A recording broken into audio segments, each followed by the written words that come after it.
नमस्कार मित्रांनो, स्वागत आहे पुन्हा एकदा मराठी लाईव्ह चॅनलवरती। खाजगी क्षेत्रामध्ये काम करणाऱ्या लाखो कर्मचाऱ्यांसाठी दिलासादायक बातमी आहे।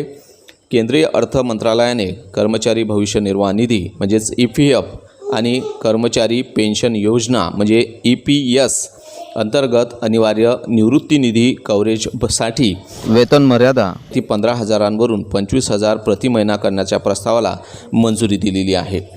गेल्या 10 वर्षांपासून अधिक काळापासून आपण पाहतो की ही वेतन मर्यादा बदलण्यात आलेली नव्हती। नवीन मर्यादा लागू झाल्यानंतर अधिक वेतन घेणाऱ्या कर्मचाऱ्यांनाही EPF तसेच EPSचा लाभ अनिवार्यपणे मिळणार आहे। मात्र हा निर्णय लागू होण्यापूर्वी केंद्रीय मंत्रिमंडळाची म्हणजेच कॅबिनेटची अंतिम मंजुरी आवश्यक आहे।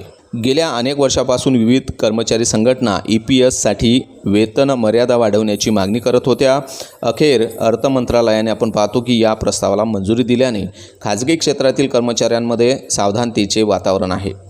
यामुळे कर्मचाऱ्यांच्या भविष्य निर्वाह निधीबरोबरच निवृत्तीनंतर मिळणाऱ्या पेन्शन वाढीसाठीचीही बचत आपल्याला वाढण्यास मदत होणार आहे। आता बघूया की केंद्र सरकारचा नेमका निर्णय काय झालेला आहे। केंद्र सरकारने EPF तसेच EPS या योजनातील वेतन मर्यादा वाढवण्याची प्रक्रिया सुरू केलेली आहे। अर्थ मंत्रालयाने 15,000 ऐवजी 25,000 प्रति महिना वेतन मर्यादा निश्चित करण्याच्या प्रस्तावाला मंजुरी दिलेली असून आता हा प्रस्ताव जो आहे तो अंतिम मंजुरीसाठी केंद्रीय मंत्रिमंडळाकडे पाठवण्यात येणार आहे। कॅबिनेटची मंजुरी मिळाल्यानंतरच हा नियम नेमका कोणत्या तारखेपासून लागू होणार याची घोषणा केली जाईल। नवीन वयोमर्यादा लागू झाल्यानंतर 15 ते 25 दरम्यान मूळ वेतन जे आहे ते असलेल्या कर्मचाऱ्यांना EPF आणि EPS योजनांचा लाभ मिळेल। यामुळे भविष्य निर्वाह निधीतील बचत जी आहे ती वाढेल।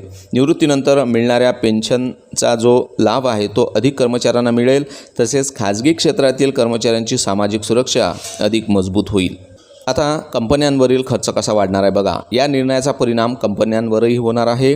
अधिक कर्मचाऱ्यांच्या EPF आणि EPS मध्ये समावेश झाल्यामुळे कंपन्यांना अधिक योगदान द्यावे लागणार आहे। यामुळे त्यांच्या पेरोल खर्चामध्ये वाढ होण्याची शक्यता आहे।